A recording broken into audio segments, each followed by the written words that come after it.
Nah, kita janjian jam 8. Tiba-tiba qadarullah banyak yang berhalangan. Nah, saya sudah sampai di situ sendiri dan bawa air.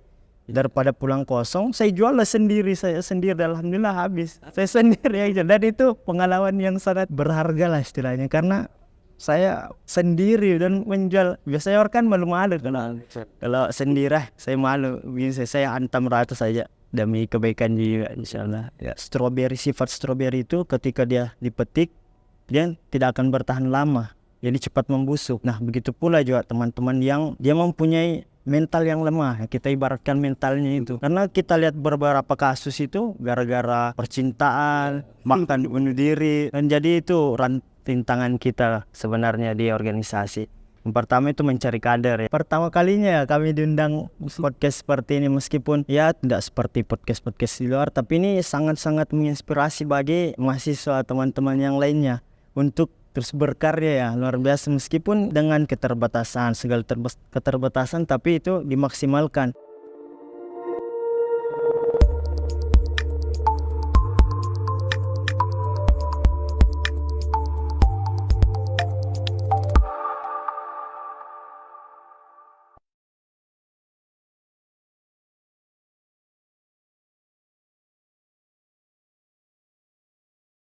Assalamualaikum warahmatullahi wabarakatuh. Waalaikumsalam warahmatullahi wabarakatuh. Jumpa lagi dengan saya Firmansyah dalam Nuansa Podcast. Alhamdulillah, kembali kita bersyukur kehadirat Allah Subhanahu wa taala, di mana di kesempatan kali ini kita masih diberikan begitu banyak nikmat oleh Allah Subhanahu wa taala. Salat berbingkai salam mari senantiasa kita curahkan kepada baginda Nabiullah Muhammad sallallahu alaihi wasallam. Baik sahabat Nuansa Podcast, di kesempatan kali ini kita akan kembali melanjutkan obrolan santai kita. Dan tentunya di kesempatan kali ini saya ditemani oleh seorang narasumber yang sangat luar biasa. Beliau ini merupakan organisatoris, ya, seorang yang bergelut dalam dunia organisasi, dan beliau adalah Ma'rifatul Muhammad selaku Kabid atau Kepala Bidang, Ketua Bidang Kaderisasi di organisasi kami Al-Furqan. Assalamualaikum warahmatullahi wabarakatuh. Waalaikumsalam warahmatullahi wabarakatuh. Bagaimana kabar? Alhamdulillah baik nih. Antum bagaimana kamu? Alhamdulillah saya pribadi untuk saat ini sehat-sehat, dan kami ucapkan untuk Ma'rifah untuk sehat selalu, menjalankan aktivitas sebagaimana biasanya. Oke, sebelum daripada kita melangkah lebih jauh membicarakan tentang organisasi yang ingin kami ungkapkan di kesempatan kali ini, yakni organisasi kami, boleh dong diceritakan bagaimana perjalanan pendidikan antum mulai dari TK mungkin sampainya perkuliahan saat ini. Kami persilakan. Baik, terima kasih atas kesempatan yang diberikan. Ya, kalau saya SD itu di salah satu kabupaten ya yang bernama Bone. Saya SD di SD 22 JPE. Kemudian ya seperti anak-anak pada umumnya tumbuh dengan pendidikan yang normal lah istilahnya. Ya qadarullah, waktu kecil juga orang tua atau ayah kami meninggal, dan itu yang membuat pincang dalam sebuah keluarga. Jadi kami hidup itu tanpa seorang ayah. Cuman alhamdulillah ada seorang kakek yang mampu membackup peran seorang ayah di dalam rumah tangga tersebut. Jadi saya itu dibesarkan oleh kakek, bukan seorang ibu. Jadi saya ikut ke ibu itu setelah naik ke SMA, baru dekat-dekatnya sama seorang ibu, karena beliau jadi tulang punggung keluarga. Kemudian ya seperti biasanya berpindah ke SMP 1 di Bone juga, Watampone, Kota Bone. Kemudian selanjutnya berpindah ke MAN 2. Ya, kalau sekarang MAN 2 itu alhamdulillah sudah sangat bagus, mulai dari kurikulumnya, tahfiznya. Tapi waktu saya di sana, orang-orang yang bilangnya itu kalau MAN 2 itu sekolah pembuangan, karena ya tahu sendiri kan kalau sekolah di pinggiran-pinggiran kota itu ada banyak anak-anak yang ada banyak teman-teman yang bermasalah dari sekolah lain dilempar ke Mandua. Jadi ya kita ketemu di sana. Pokoknya waktu SMA itu ya begitulah. Penuh dengan kenakalan. Dan tetapi setelah lulus kita mulai sadar, oh ternyata hal yang seperti ini itu salah, apa yang kita lakukan itu salah. Dan kemarin juga itu saya merokok sebenarnya. Cuma alhamdulillah setelah mengenal, sedikit belajar, insya Allah ditinggalkan sedikit demi sedikit. Dan alhamdulillah kita sudah lepas dari yang namanya rokok. Kemudian juga kita mencari lingkungan yang sehat tentunya, karena kita yang sebagaimana kita tahu lingkungan itu sangat berperan untuk kehidupan kita, bahkan untuk karakter kita sendiri itu. Kemudian Setelah itu sebenarnya saya kerja dulu, nggak langsung kuliah. Kerja ikut sama kakak di Kalimantan karena ya kebutuhan kuliah mungkin belum bisa terpenuhi kalau dari ibu itu sendiri. Ya karena memahami kondisi tersebut, kami inisiatif untuk ke Kalimantan sama saudara di sana. Nah di sana saya juga mulai belajar tentang apa itu Islam, sering-sering ikut kajian. Setelah itu ya terpikir lah, kayaknya bagus untuk masuk dunia perkuliahan ini, cari pendalaman lah istilahnya. Kemudian saya konsultasi sama orang tua dan alhamdulillah keadaan yang sekarang itu sudah agak mendingan daripada sebelum-sebelumnya. Alhamdulillah. Kemudian pada saat itu sudah konsultasi sama saudara, bagaimana kalau saya kuliah di sini dan begini, di Albir, di Muhammadiyah. Dan alhamdulillah disetujui dan masuklah pada 2021 jadi maba ya. Jadi maba di Albir, Universitas Muhammadiyah Makassar. Tadi sempat disebutkan bahwasanya kehilangan orang tua, terutama ayah dari tulang punggung keluarga ini, merasakan memang seorang anak yang mungkin seusia antum ini kan belum siap untuk ditinggalkan. Walaupun mungkin di usia dewasa siapa sih yang siap ketinggalan orang tua kan? Tapi yang kami sempat dengar tadi bahwasanya yang antum dibesarkan oleh kakek. Nah, lalu kemana ibu pada saat itu? Kalau ibu sendiri mencari nafkah. Cuman kami memang beda rumah. Saya tinggal di rumahnya kakek karena beliau sangat-sangat lembut pengertian lah istilahnya. Terus ibu sering keluar lah cari nafkah ke sana kemari, dan beliau juga itu sempat ikut parpol lah. Jadi beliau memang sibuk kemarin itu ke sana kemari di PDI pernah, di Demokrat terakhir ini di 2019 ya. Beliau juga sempat mencalonkan, cuman ya qadarullah memang bukan rezekinya di duduk di legislatif. Jadi kalau tidak salah itu 3 kali atau 4 kali, cuman qadarullah belum pernah lolos ini. Semoga di masa yang datang ini kalau memang masih mencoba mungkin betul rezekinya. Ya, tapi sekarang beliau fokus ke pendidikan saja karena beliau merasa cocok di sana, basicnya lebih baik ke sana daripada ke perpolitikan gitu. Sudah menemukan jalan. Iya, sudah. Alhamdulillah. Oke, tadi sempat menyebutkan juga berkuliah di Universitas Muhammadiyah Makassar, lebih tepatnya di Mahat Albir ya, mengambil jurusan administrasi atau keluarga. Nah, apa alasannya kenapa memilih Mahat Albir sebagai penyambung daripada pendidikan antum setelah SMA? Kalau untuk masuk ke Unismu sendiri, bil khusus di Albir, sebenarnya itu rekomendasi dari teman-teman. Wah, di Makassar itu ada loh ma'had yang bagus, Albir. Dia itu belajar bahasa Arab, pendalaman bahasa Arab.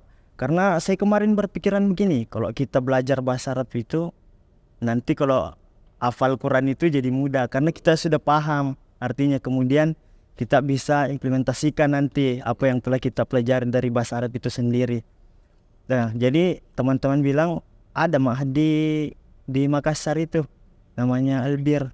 Coba antum ke sana. Sebenarnya saya juga nggak tahu sudah ada prodinya ya. Sekira mahat itu cuman berbasis bahasa Arab saja. Ternyata sudah ada prodi integrasi sama Unismu. Jadi saya ambillah hukum keluarga Islam atau ahwal syakhsiyah. Oke. Biasa mahasiswa selain dari kuliah biasa ada aktivitas lain, Makrifah. Seperti halnya berorganisasi, ada juga yang berbisnis, ya kan. Kemudian melakukan aktivitas lainnya atau bahkan ada yang cuma fokus menempuh pendidikan.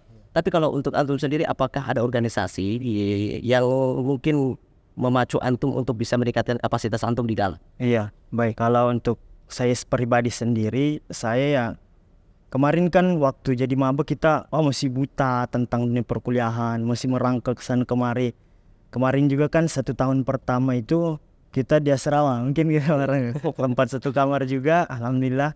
Kemudian setelah itu saya memilih untuk keluar, bukan berarti cuman ingin menikmati dunia luar, maksudnya di dunia luar kampus. Karena basic kami memang ndak betah kayak di asrama. Karena memang bukan basic kami di sana. Ya kemudian kami bertanya-tanya tentang organisasi. Mungkin barangkali ada organisasi yang mampu meningkatkan kapasitas diri kita, mengaktualisasikan diri kita. Tanya teman-teman, cerita, ada salah satu teman bilang ada organisasi di dalam itu namanya kami, dia sering kajian begini-begini, beda buku, pokoknya dia meningkatkan intelektual. Wah, saya tertarik ini, apalagi pengen belajar public speaking kan, karena itu adalah soft skill yang sangat-sangat penting di dunia sekarang ini. Setelah keluar dari asrama, saya dapatlah pengumuman, apa istilahnya, saya dapatlah pengkaderan. Saya coba daftar, ya 2022 saya coba daftar masuk. Istilahnya dia kalau gerbang awalnya itu Dora Marhala 1. Ya, jadi saya ikut pengkaderan Dora Marhala 1 itu. Tadi disebutkan bahwasanya memang organisasi salah satunya yang dimasuki karena memang melihat bagaimana kapasitas mungkin bisa meningkatkan intelektual, kemudian bagaimana untuk membaca dan lain sebagainya. Nah, itu adalah organisasi Kambil sendiri. Nah, bisa dijelaskan sebenarnya apa itu sebenarnya organisasi Kambil? Kalau yang kami ketahui biasa cuma ada organisasi kalau pribadi ya. Ya, organisasi kami dari kampus mungkin Himapro di KPI, ya, himpunan program studi, himpunan mahasiswa program studi komunikasi dan penyiaran Islam. Nah, ini organisasi kami bisa dijelaskan loh. Ya, baik. Ya. Kalau kami sendiri itu merupakan singkatan dari Kesatuan Aksi Mahasiswa Muslim Indonesia. Sejarah singkatnya itu kami terbentuk di Malang ya, di Malang, karena disebabkan gejolak yang menimpa negeri kita pada tahun 1098 di era reformasi. Kemudian diadakanlah forum silaturahmi dakwah lembaga kampus di Universitas Muhammadiyah Malang, dan itulah pemicu atau terjadinya konsolidasi kemudian untuk mendirikan sebuah organisasi yang bernama kami ini sebagai sarana bagi teman-teman yang muslim gitu. Kemudian pada saat itu juga dideklarasikanlah kami pada tanggal 29 Maret 1098, yakni bertepatan pada tanggal 1 Zulhijjah 1418 pada pukul 13.00. Kemudian pada saat itu kami juga berperan dalam runtuhnya Orde Baru ya, pemerintahan Soeharto pada saat itu. Ya, itu sejarah singkat yang luar biasa. Mungkin ini yang dipelajari dalam organisasi kami itu sendiri. Lalu sebenarnya kalau kita ingin melangkah lebih jauh, landasan utama atau tujuan dari organisasi kami untuk sekiranya mahasiswa itu sendiri itu seperti apa? Iya, kalau untuk visi dan misi kami itu tersendiri adalah sebuah wadah untuk melahirkan sebuah pemimpin-pemimpin demi mewujudkan Indonesia yang islami. Jadi dia basicnya adalah islami, makanya relate banget sama saya gitu. Jadi karena dia islami banget begitulah istilahnya. Ya, kita melihat juga kondisi-kondisi saat ini yang mungkin mahasiswa bukan hanya mencari organisasi sebagai tempat untuk belajar, tetapi itu sebagai tempat untuk eksistensi biasa aja sih ya, untuk mencari nama dan sebagainya. Tapi ternyata memang pada dasarnya ada juga organisasi yang fokus pada keislaman, kajian keislaman ya, seperti halnya kami itu sendiri. Nah, mungkin kami juga ingin mengetahui makrifah tentang tujuan antum masuk di dalam, ya kan, selain daripada yang antum sebutkan sebelumnya untuk meningkatkan daripada kapasitas untuk meningkatkan ilmu dan pengetahuan. Kalau untuk tujuan saya sendiri, yes, yang tadi saya jelaskan itu untuk meningkatkan kapasitas, kualitas diri, untuk menumbuhkan karakter. Tentunya saya lihat dari visi misinya itu untuk melahirkan sebuah pemimpin, karena kita ini pemuda ini tentunya akan menjadi pemimpin di masa depan, entah itu pemimpin keluarga ataupun kecamatan atau lurah ya, tidak menuntut kemungkinan dari teman-teman kita mungkin ada yang jadi presiden kan, bisa jadi ya, makanya kami itu memfasilitasi bagaimana teman-teman ini bisa di leadershipnya bagus, bagaimana memimpin orang. Jadi ketika kita sudah diberikan skill untuk memimpin orang, tentunya kita bisa memimpin banyak ya, golongan besar ya, mungkin umat dan sebagainya. Dan kami juga sendiri mempunyai karakter yang untuk membangun bangsa dengan Islam. Dia juga mengajarkan kita perpolitikan. Jadi ya, kalau kami itu sangat relate lah sama saya. Nah, sebelum melangkah lebih jauh ya tentang kami itu sendiri, kami sering melihat logo daripada kami itu sendiri, ya kan. Kadang kalau organisasi biasa identik, kalau dikenal itu biasa dari alma mater ya kan, ataupun biasa PDH lah kalau biasa kita kenal, kemudian bisa logonya. Nah ini yang menjadi ciri khas itu sendiri. Nah kalau untuk kami sendiri bisa dijelaskan sedikit ya logo yang tertera dalam PDH-nya ini. Siap. Kalau untuk logonya tersendiri itu latar putih ini mempunyai makna suci. Kemudian yang gambar global ini, gambar bola dunia itu menunjukkan dakwah menyeluruh. Jadi dia dakwanya itu universal.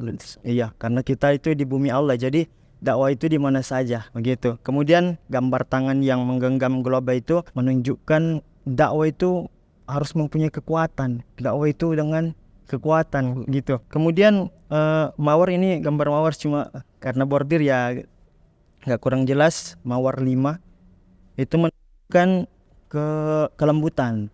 Nah, kemudian makna mawar 5 ini, kuntum mawar ini, dia melambangkan rukun Islam, dia rukun Islam. Yang garis-garis hijau ini adalah menunjukkan tahapan-tahapan kami dalam berdakwah. Iya, mungkin itu penjelasan filosofi logonya secara singkat ya. Baik sahabat Nuansa Podcast, itu penjelasan tadi mengenai bagaimana sejarah singkat ya, kemudian masuk pada tujuan, visi misi, dan juga bahkan penjelasan mengenai logo itu sendiri. Dan pasti Anda juga bertanya-tanya sebenarnya apa saja program yang dicanangkan oleh kami itu sendiri dalam mewujudkan, mungkin merealisasikan kebaikan di lingkungan masyarakat, terutama mungkin dari bidang kaderisasi itu sendiri, atau secara mengundur kami juga persilahkan. Iya, baik. Kalau untuk programnya itu, dia mempunyai program khusus bagi kader yang telah melaksanakan AB1 atau Daurah Marhala 1. Karena Daurah Marhala 1 ini merupakan gerbang utama. Masih ada sih jenjang pengkaderannya dari Daurah Marhala 2, DPMK, kemudian training for instruksi, kemudian DM3. Tapi baru di AB2 atau Daurah Marhala 2. Kemudian untuk programnya sendiri itu, untuk kader, bil khusus kader kami itu sendiri, ada yang namanya MK Host. Jadi MK Host itu melanjutkan kajian-kajian yang pernah dibahas di Daurah Marhala 1. Karena itu kan sekedar materi singkat, tapi pendalamannya nanti di MK Host ini, Madrasah Klasikal Host.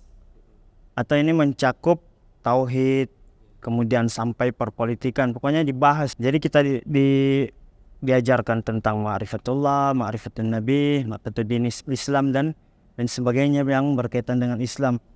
Kemudian ini untuk juga sebagai pengkontrolan kader ya, sebagai amalan yomianya kader juga ada gitu, seperti itu. Misalnya kalau dalam satu pekan minimal lah sholat tahajud ya, tilawahnya berapa per hari. Jadi kalau MKKOS itu sendiri untuk controlling kader sebenarnya juga. Kemudian ada materi MK klasikal. Nah, kalau di sini basicnya dia beda buku, diskusi untuk penalaran dia kalau MK klasikal ini. Ini adalah 2 pokok dasar dari program kaderisasi itu.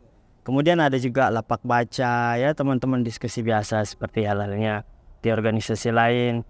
Kemudian juga training banyak sih kegiatan-kegiatannya lainnya seperti di organisasi pada umumnya sih kalau iya. Tapi kalau organisasi yang langsung terjun ke masyarakat ada enggak sih? Ada, yaitu SSC namanya dia. Jadi dia bagian dari kami juga, cuman dia di kemanusiaan, misalnya ada bencana dia masuk ke sana. Kemarin ada sedekah Jumat juga begitu kalau programnya SSC itu.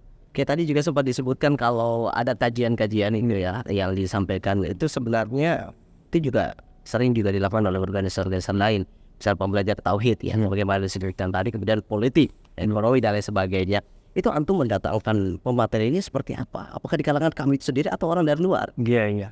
Kalau untuk pemateri MK Host itu sendiri, ya ini murabinya sendiri. Karena di MK Host itu kita bagi-bagi kelompok ya, dipecah berapa orang, dan kemudian ada yang mengontrol murabinya. Kalau itu terkhusus dari kami sendiri. Kemudian di MK klasikal biasa juga kami materi-materi umum ya, kita panggil dari pemateri dari luar begitu. Oke, setiap organisasi pasti merasakan yang namanya kebahagiaan dan juga kesedihan. Ya mungkin kebahagiaannya karena setelah melaksanakan proker itu bakal dinikmati bersama. Ada ibarat kata itu kayak rasa plong ya kan, seperti itu. Setelah itu juga ada rasa kesedihan mungkin bagi teman-teman yang sulit sekali untuk menjalankan proker. Dan selain daripada itu, kira-kira tantangan dan rintangan seperti apa yang mungkin antum merasakan dalam kepengurusan antum selama ini? Kalau tantangannya sih ya tentunya banyak sekali ya, karena semenjak pandemi ini kualitas atau minat mahasiswa untuk berorganisasi itu sangat menurun ya.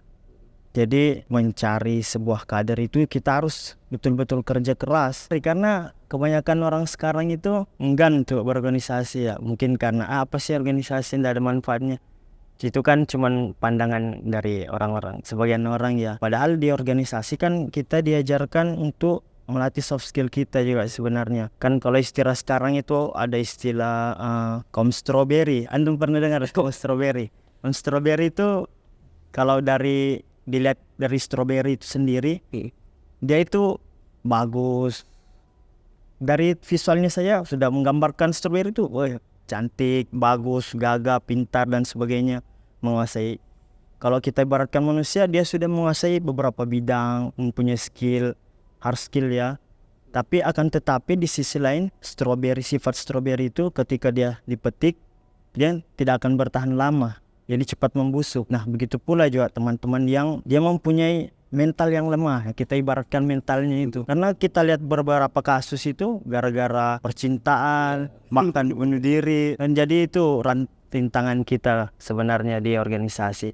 Yang pertama itu mencari kader ya, mencari kader. Karena aturannya minat mahasiswa untuk berorganisasi. Kemudian kita realistis saja. Karena kalau kami ini dia itu mandiri, independen. Tidak seperti di Hima Prodi mungkin, di HMJ, dia ada dana khusus dari fakultas. Nah, kalau kami itu sendiri ya kita cari penghasilan sendiri, cari dana sendiri. Jadi ya kita diajarkan betul-betul untuk mandiri. Nah, di sini saya juga belajar skill menjual ya, bagaimana kita menjual. Bayangkan kemarin saya pernah di Yusuf ya. Teman-teman janjian jam untuk galdan istilahnya, untuk cari ya penggalan dana untuk mengumpulkan dana untuk kegiatan. Nah, kita janjian jam 8. Tiba-tiba qadarullah banyak yang berhalangan. Nah, saya sudah sampai di situ sendiri dan bawa air. Daripada pulang kosong, saya juallah sendiri. Saya sendiri, alhamdulillah habis. Saya sendiri aja. Dan itu pengalaman yang sangat berharga lah istilahnya. Karena saya sendiri dan menjual. Biasanya orang kan malu-malu kalau sendiri. Saya malu. Bisa saya hantam rata saja demi kebaikan juga, insyaallah. Ya kalau sudah cinta terhadap sesuatu, Ya, itu rela mengorbankan. Termasuk ya harga diri, ya, apalagi kalau misalnya basicnya sama sekali tadi tidak terbiasa untuk menjual, karena kondisi tertentu ya menjadi terbiasa. Kita terdorong, terpacu. Tapi ya mengenai hal tersebut, kira-kira teman-teman yang nggak datang, yang kurang berkontribusi, sadar nggak sih tentang hal itu? Teman-teman yang tidak hadir tuh mungkin saya berhusnuzon saja, mungkin ada kegiatan atau ada hal-hal yang memang urgent yang tidak menyempatkan untuk hadir di penggalangan tersebut. Selain dari penggalangan dana begitu jual air, katanya mandiri kan. Kalau mengandalkan itu kadang kan susah untuk mengumpulkan uang. Kira-kira hal apa yang dilakukan selain daripada kalau itu mungkin proposal kita ya. Seperti pada umumnya kan teman-teman, proposal di perusahaan atau kita jualan secara kontinu seperti pulsa, minuman. Kemarin sempat beredar di kampus itu yang alhamdulillah saya buat sendiri tuh, dan itu sempat jadi favorit di Mahat itulah. Berarti bisa saya simpulkan bahwasanya organisasi bukan hanya meningkatkan intelektual dan pengalaman, tetapi juga bisa mengasah skill seperti berbisnis, kemudian peduli antara satu dengan yang lain, ya kan. Kemudian juga yang tadi malu-malu, yang tadi introvert jadi. Iya, betul. Nah, kemudian kami juga ingin mengetahui bahwasanya kami ini kan ibarat kata sudah lumayan lama lah kalau melihat dari sejarah singkatnya tadi. Dan sekarang tuh sudah berada di dalam dan bahkan menjadi ketua bidang kaderisasi. Sekarang kami dengar juga itu mencalonkan sebagai ketua umum ini Ma'rifatul Hamdan yang menjadi ketua umum. Atas dasar apa kira-kira ini? Masih kurang jabatannya. Ya, sebenarnya untuk ketua sendiri ya, sebenarnya saya tidak mencalonkan itu. Cuman ya ada dorongan dari teman-teman, dari senior-senior, antum maju ya, karena kalau kami lihat antum potensial untuk jadi ketua dan sebagainya. Tapi ya entahlah nanti, karena kan saya melihat juga dari beberapa kandidat yang maju ini mempunyai hal tersebut bahkan lebih dari kami. Gitu. Ada 5 loh. Iya. Biasa Dia kebanyakan Kartini muda. Kami istilahkan sana Kartini muda karena dia pengurus perempuan yang maju sebagai ketua, karena sebelum ketua kami ini sebelumnya itu perempuan. Apalagi kalau lihat ada laki-laki ini kurang lebih ada 3. Ya, Ada tiga laki-laki, kemudian 2 perempuan. Apa yang antum bawa walaupun diusulkan kemudian disuruh maju ya kan? Dan akhirnya antum sendiri juga mau. Berarti antum melihat bahwasannya berarti saya juga ada kesempatan untuk maju. Berarti ada kepercayaan dalam diri antum yang bakal antum bawa. Kira-kira apa kepercayaan diri antum itu? Ada tujuan tertentu.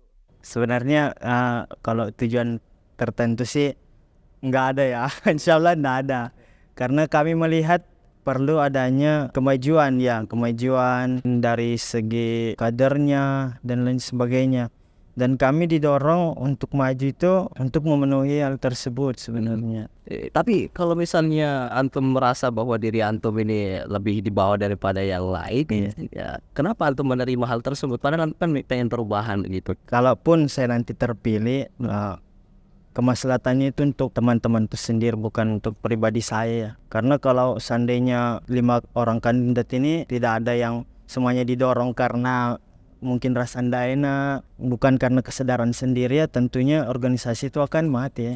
Sebagaimana kita ketahui, organisasi kan itu benda mati, tapi SDM-nya ya menghidupkannya nantinya. Dan kami berharap jika memang benar adanya itu antum membawa visi-visi yang sangat mulia, yaitu bagaimana membawa perubahan, kemudian membawa mungkin kemajuan untuk organisasi, ya semoga itu terwujud begitu. Dan kami juga ingin tahu bagaimana harapan kalau misalnya terpilih ini ya, ke depannya apakah antum masih pengen merangkul teman-teman lawan antum nih yang ada 4 orang itu untuk maju bersama lagi? Disclaimer, sebenarnya kami itu tidak ada kata lawan di dalam kami itu sendiri, karena karakter organisasi kami itu sendiri, dia itu ukhuwah, jadi persaudaraan. Jadi wataknya kami itu adalah ukhuwah. Kalah maupun menang ya sama saja sebenarnya. Kayak sama-sama kita membangun kami, sama-sama kita meningkatkan kualitasnya, mungkin begitu.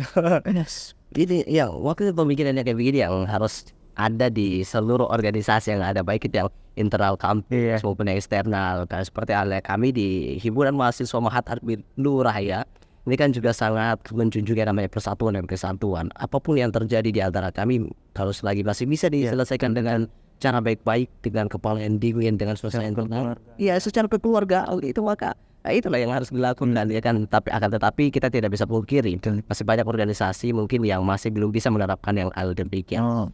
Dan kami juga ingin tahu makrifah apa sih sebenarnya kunci antum ya, kunci untuk bisa menjadikan diri antum yang lebih produktif saat ini ya, seperti mau masuk di organisasi, karena tidak semua orang mau masuk di organisasi loh. Kalau kunci untuk produktif sendiri ya, karena kami melihat waktu kita itu terbatas jadi mahasiswa. Jadi waktu kita itu sangat-sangat terbatas untuk jadi mahasiswa, maka kita gunakanlah, kita manfaatkan sebaik-baiknya waktu kita menjadi mahasiswa, kita mencari ilmu dan lain sebagainya, cari relasi kan, di organisasi struktur relasi dan lain sebagainya, karena itu akan membentuk karakter kita. Karakter itu sebenarnya dibangun, karena karakter itu dari kebiasaan. Nah, kebiasaan itu nanti yang akan membentuk karakter. Nah, karakter kita ini yang akan menentukan kita ke depannya nanti, representatif dari kita di masa yang akan datang kan begitu. Jadi kunci bagaimana antum bisa konsisten tentang itu bagaimana sebenarnya? Kalau konsisten ya mungkin enggak. Kadang-kadang futur juga manusia, betul-betul. Tapi ya pasti karena mungkin merasa ada tanggung jawab, saya enggak boleh begini terus, saya enggak boleh seakan-akan menjauh dari amanah.